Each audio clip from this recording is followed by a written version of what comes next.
पवार गटातलेच आपण जर बघितलं तर धनंजय मुंडेंच्या केसमध्ये वाल्मिक कराड हा सरेंडर झालेला होता, त्याला अटक झाली नव्हती. आज जरी सगळ्यांची हकालपट्टी झालेली असली तरी राजेंद्र हगवणेला ताबडतोब अटक झाली पाहिजे. सरेंडर झाली तर मग त्याला कुठलं तरी राजकीय आश्रय. त्यांची तीच इच्छा आहे की आता बाळ तर त्यांच्यापर्यंत आलं, परंतु राजेंद्र हगवणे यांना अटक झाली पाहिजे, त्या धीराला अटक झाली पाहिजे. आणि माझं तर म्हणणं आहे की जशी आपण गुंडांची धिंड काढतो तशी आता हे त्रास देणारे, मुलींना आत्महत्येला प्रवृत्त करणारी जी सगळे आहेत ना, पोलीस कस्टडीत आहे, या सगळ्यांची धिंड काढा. म्हणजे अशी जी काही क्रूरता करण्याची हिंमत, कुठल्या मुलीबरोबर करण्याची हिंमत कुठल्या सासरच्यांकडनं होणार नाही. ताबडतोब हे प्रकरण फास्ट ट्रॅक कोर्टात गेलं पाहिजे, ताबडतोब निकाल आला पाहिजे. आणि मला वाटतं की अशांना शिक्षा होणं गरजेचं आहे. हुंडाबळीच्या ज्या केसेस आहेत त्याच्यामध्ये लवकर निकाल लागत नाहीत, घेट जामीन असतो, त्याच्यामुळं सासरच्यांची हिंमत वाढत जाते आणि मुली सुद्धा सहन करतात, कारण आपल्याला तिथं संसार करायचा असतो. या प्रकरणात सुद्धा आपण बघितलंय की तसंच झालेलं आहे आणि मुली सहन करत गेल्या. मुलीचा संसार कुठंतरी तुटू नये म्हणून आई वडिलांनी प्रयत्न केला, परंतु पैशासाठी हव्यास असलेली जी मंडळी ती बघायला मिळत आहेत.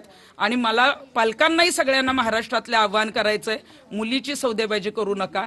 तुम्ही जेव्हा लग्न कराल मुलगी आणि नारळ त्या घरामध्ये द्या आणि मुलीला तसंच पाठवा. तुमच्याकडनं पैशाची अपेक्षा करणारे जर कुटुंब असेल तर तिथे आपल्या मुलीला काय सांभाळणार आहेत? त्यामुळे मुलीला तशाच पद्धतीनं द्या. हुंडाबळीची कायदा आहे, परंतु हुंडा अनेक कुटुंब देतं म्हणून ते सुरू राहिलेलं आहे आणि घेणारे तर मग भरपूरच आहेत. त्यामुळे हुंडाबळीच्या केसेस वाढतायत. हुंडा मुक्त महाराष्ट्र झाला पाहिजे यासाठी प्रत्येक घरातनं पाऊल उचलणं गरजेचं आहे. राजेंद्र हगवणे ते अजूनही फरार आहेत, राष्ट्रवादी काँग्रेसचे पदाधिकारी आहेत, त्यामुळे कुठेतरी राजकीय दबाव या केसवर आहे असं वाटतं का तुम्हाला? राजेंद्र हगवणेंनी ताबडतोब हजर झालं पाहिजे होतं. त्यांच्या हकालपट्टी सुद्धा जी काय त्यांच्या पदाधिकाऱ्यांची झाली, जेव्हा मीडियाचा रेटा, जनतेचा रेटा आणि या आई वडिलांचा आक्रोश झाल्यानंतर हकालपट्टी केली तुम्ही. आज 4 दिवस पूर्ण झालेत, बरं हकालपट्टी केली, आता ताबडतोब त्यांना अटक केली पाहिजे. जर ते सरेंडर झाले तर मात्र 100% त्यांना राजकीय आश्रय असणार आहे. महिला आयोग आहे आणि राजकीय नेत्यांचं इथून काही अंतरावर महिला आयोगाचे अध्यक्ष आहे, त्यांचं घर आहे. खरं त्यांनी इथे येणं अपेक्षित होतं, इतकी मोठी घटना घडली, मात्र अजूनही ते या ठिकाणी भेटी दिली नाही आणि 4-5 दिवसानंतर त्यांनी या घटनेची दखल घेतली. महिला आयोगाचं जे काम आहे ते महिलांना न्याय देण्याचं आहे. त्या खरं तर पदावर कुठलीही राजकीय व्यक्ती नसावी, कारण धनंजय मुंडेंचं प्रकरण आलं त्यावेळेला सुद्धा महिला आयोगाने पुढाकार नाही घेतला. जेव्हा जेव्हा त्यांच्या पक्षाचे पदाधिकारी त्याच्यामध्ये दोषी असतात त्यावेळेला महिला आयोग फार उशिरा जागं होतं. आणि मला रुपाली चाकणकरांना एवढंच सांगायचं की आपल्या घरातली मुलगी आहे, अशा पद्धतीनं न्याय द्या.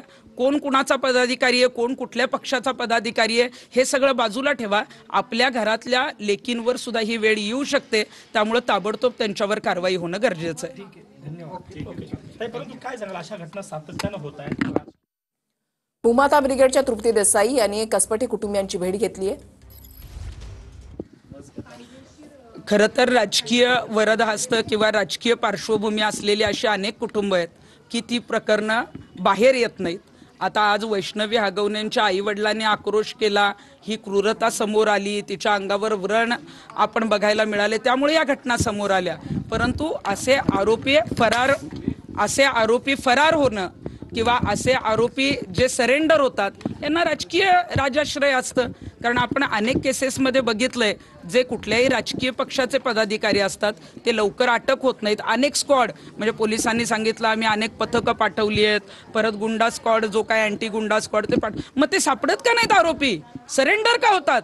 म्हणजे कुठलं तरी राजकीय आश्रय असल्याशिवाय हे शक्य नाही. मला अजितदादांना सांगायचं की अजितदादा, तुमच्याकडे महाराष्ट्र हा सकारात्मकतेने बघतो, तुम्ही फार चांगले नेते म्हणून ओळखलं जाता, पण राजेंद्र हगवणेंची हकालपट्टी केली, पण ताबडतोब अटक करून त्यांच्या मुसक्या आवळण्याचं काम आता तुम्ही केलं तर लोकांचा तुमच्यावर विश्वास राहील. पोलिसांचा 100% हलगर्जीपणा आहे. जर नवरा सासू ननंद अटकेत आहेत तर अजूनही जो पक्षाचे जे कोणी ज्येष्ठ नेते होते, राजेंद्र हगवणे याच्या आधी त्यांनी राष्ट्रवादीत काम केलेलं आहे, जेव्हा 2 राष्ट्रवादी एकत्र होत्या तेव्हाही काम केलेलं आहे. मग हेच कसे काय फरार झाले? मग यांना कुणी लपवलंय का? कुठल्या राजकीय नेत्याच्या फार्म हाऊसवर आहेत का, त्यांना सगळ्या पथकामार्फत शोधा आणि त्याला अटक करा. अजून एक त्यातलं जे छोटं बाळ होतं ते देखील अनेक दिवसांपासून बेपत्ता होतं, म्हणजे त्याचा कुठेच पत्ता लागत नव्हता. त्यामुळे पोलीस नेमकं करतायत काय, शोधतायत काय, कारण बाळ कुठे दिवस आपण बाळाला अज्ञात व्यक्तीने आणून सोडावं म्हणजे हे पोलिसांचं अपयश आहे. पोलिसांनी खरं तर त्या लहान मुलाला बोलता येत नाही, त्याला काय कुठलं दुःख हगवणे प्रकरण फास्ट ट्रॅक कोर्टामध्ये चालवा अशी मागणी तृप्ती देसाई यांनी केलेली आहे. वैष्णवींच्या आरोपींची धिंड काढली पाहिजे.